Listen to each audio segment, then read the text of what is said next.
Hello candidates, इस video में आपको बताने जा रहा हूँ एयर फोर्स में फिजिक्स में a most important chapter.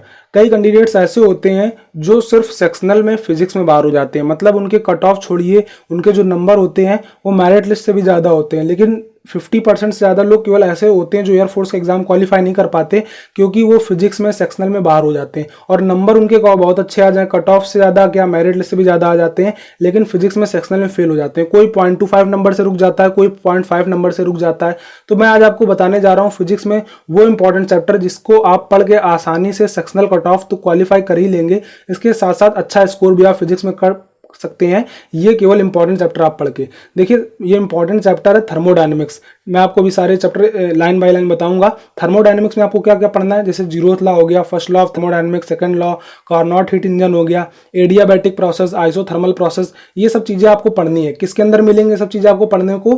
Thermodynamics chapter के अंदर। अगला चैप्टर जो आपको पढ़ना है वो है ग्रेविटेशन। ग्रेविटेशन में आपको क्या पढ़ना है? न्यूटन्स लॉ, केपलर्स लॉ, इसके साथ साथ ऑर्बिटल वेलोसिटी, एस्केप वेलोसिटी, ये सब चीजें आपको पढ़ने को मिलेंगी ग्रेविटेशन चैप्टर में। तो ग्रेविटेशन चैप्टर भी आपको अच्छे ढंग से प्रिपेयर करना है, ये भी काफी आपके लिए इंपॉर्टेंट चैप्टर होने वाला है।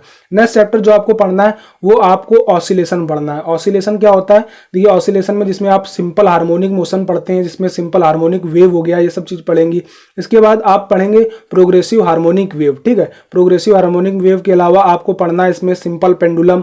ये सब चीजें आप जब पढ़ेंगे तो आपका मतलब अच्छा ढंग से कॉन्सेप्ट क्लियर हो जाएगा। और जो ऑसिलेशन चैप्टर होता है ये थोड़ा डिफिकल्ट माना जाता है, लेकिन इससे क्वेश्चन जरूर पुटअप किए जाते हैं 2 से 3, तो इस वजह से ये चैप्टर पर आपकी अच्छे ढंग से पकड़ होनी जरूरी है। ठीक है, तो इसमें आपको क्या पढ़ना है? एसएचएम, पीएचडब्ल्यू, सिंपल पेंडुलम, ये सब चीजें आपको ऑसिलेशन चैप्टर के अंदर पढ़नी है। अगला जो चैप्टर आपको पढ़ना है वो है करंट इलेक्ट्रिसिटी। करंट इलेक्ट्रिसिटी में आपसे क्या क्या पूछा जा सकता है मैं आपको बता देता हूँ। ओम्स लॉ के रिगार्डिंग क्वेश्चन जरूर पुटअप किया जा सकता है, तो ओम्स लॉ के आपको जितने भी चीजें हैं, कॉन्सेप्ट है, वो आपको क्लियर होने चाहिए। इसके साथ साथ रेसिस्टिविटी से क्वेश्चन पूछा जाता है कि रेसिस्टिविटी घटेगी कि बढ़ेगी। कोई मान लीजिए टंगस्टन है, नाइक्रोम वायर है, तो इसमें क्या होता है, रेसिस्टिविटी घटती है कि बढ़ती है, मेल्टिंग पॉइंट घटेगा बढ़ेगा, इस तरीके से क्वेश्चन पूछे जा सकते हैं।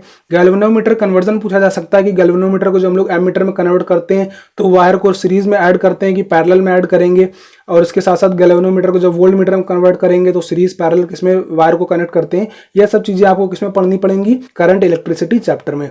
अगला जो आपको इंपॉर्टेंट चैप्टर है मोस्ट, वो है रे ऑप्टिक्स। रे ऑप्टिक्स से भी 2 से 3 क्वेश्चन हर बार देखने को मिल जाते हैं, काफी इंपॉर्टेंट चैप्टर है।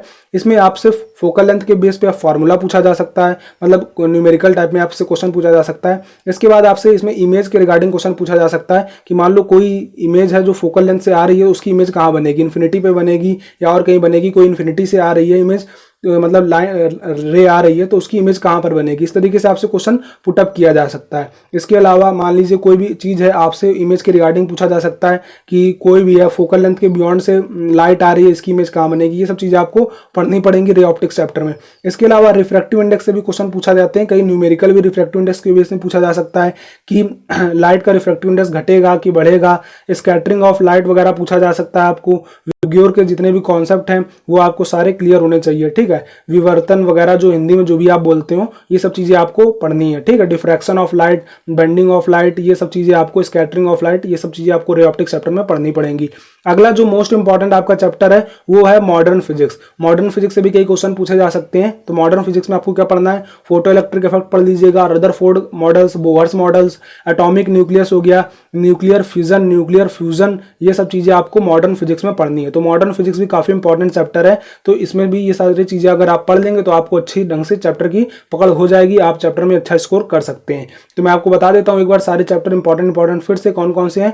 पहला थर्मोडायनेमिक्स है, फिर उसके बाद ग्रेविटेशन चैप्टर, उसके बाद ऑसिलेशन जो एसएचएम वाला चैप्टर है, उसके बाद आपको करंट इलेक्ट्रिसिटी, रे ऑप्टिक्स और मॉडर्न फिजिक्स। इतने सारे चैप्टर है, मतलब ये मान के चलिए कि 11th 12th में अगर आप कंबाइन कर देंगे तो 50 से ऊपर चैप्टर आपको देखने को मिल जाएंगे।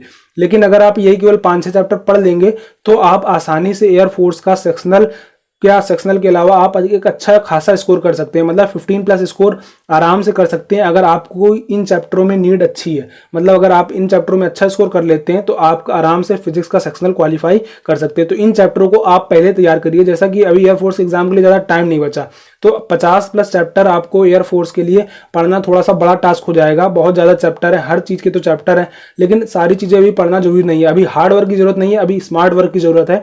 तो आप जल्दी जल्दी से क्विक से ये सारी सारे चैप्टर पढ़ लीजिए, आप आसानी से एयरफोर्स का फिजिक्स का सेक्शनल क्वालिफाई कर सकते हैं। अगर आपको इसकी पीडीएफ चाहिए तो टेलीग्राम चैनल पर मैं आपको अवेलेबल करा दूंगा। टेलीग्राम चैनल की लिंक मैंने आपको डिस्क्रिप्शन बॉक्स में प्रोवाइड करा दी है, आप वहां से टेलीग्राम चैनल भी ज्वाइन कर सकते हैं। बाकी अगर आपको कोई डाउट बन रहा हो तो इंस्टाग्राम में पुटअप कर सकते हैं, कमेंट बॉक्स में भी पूछ सकते हैं। अगर आप एयरफोर्स के एग्जाम की तैयारी कर रहे हैं तो आपके लिए बेस्ट मॉक टेस्ट अवेलेबल करा दिए जाते हैं परीक्षा में। एयरफोर्स के अलावा अगर आप कोस्ट गार्ड की तैयारी, नेवी, एनडीए किसी भी एग्जाम की तैयारी कर रहे हैं तो आपके लिए बेस्ट टेस्ट सीरीज प्रोवाइड करा दिए जाते हैं परीक्षा में। विशाल 50 कोड यूज करते ही आपको 50% ऑफ हो जाएगा। 249 रुपीज मॉक टेस्ट की प्राइस है, लेकिन अगर आप विशाल 50 कोड यूज करेंगे तो सारे मॉक टेस्ट मात्र 125 रुपीज में प्रोवाइड करा दिए जाएंगे विद 50% डिस्काउंट। ठीक है, इसके साथ साथ आपको यहाँ पर कई फायदे मिल जाते हैं, जैसे आप पर क्वेश्चन टाइम जज कर सकते हैं, आप जान सकते हैं किस क्वेश्चन में मुझको ज्यादा टाइम लग रहा है, किस क्वेश्चन में कम टाइम लग रहा है। इसके अलावा यहाँ पर पहले से ही कई कैंडिडेट्स एनरोल्ड हैं तो उनके बीच में आप जान सकते हैं मेरी क्या रैंक बन रही है, अभी मेरी तैयारी का लेवल कितना है ये आप जान जाएंगे, अभी मैं कितने पानी में हूँ। ये सब चीजें आप जब ऑनलाइन मॉक टेस्ट देंगे तभी आप जानेंगे। इस वजह से आपको कई फायदे मिल जाते हैं। लिंक मैंने परीक्षा ऐप की आपको डिस्क्रिप्शन बॉक्स में प्रोवाइड करा दिया, आप चाहे तो गूगल प्ले स्टोर से भी परीक्षा ऐप डाउनलोड कर सकते हैं। वीडियो से रिगार्डिंग इतना ही, कोई डाउट बन रहा हो तो कमेंट बॉक्स में पूछ लीजिएगा, कोई पर्सनल डाउट है तो इंस्टाग्राम में पूछ सकते हैं। तब तक के लिए जय Hind, Vande Mataram.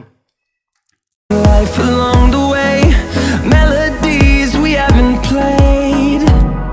No, I don't want no rest.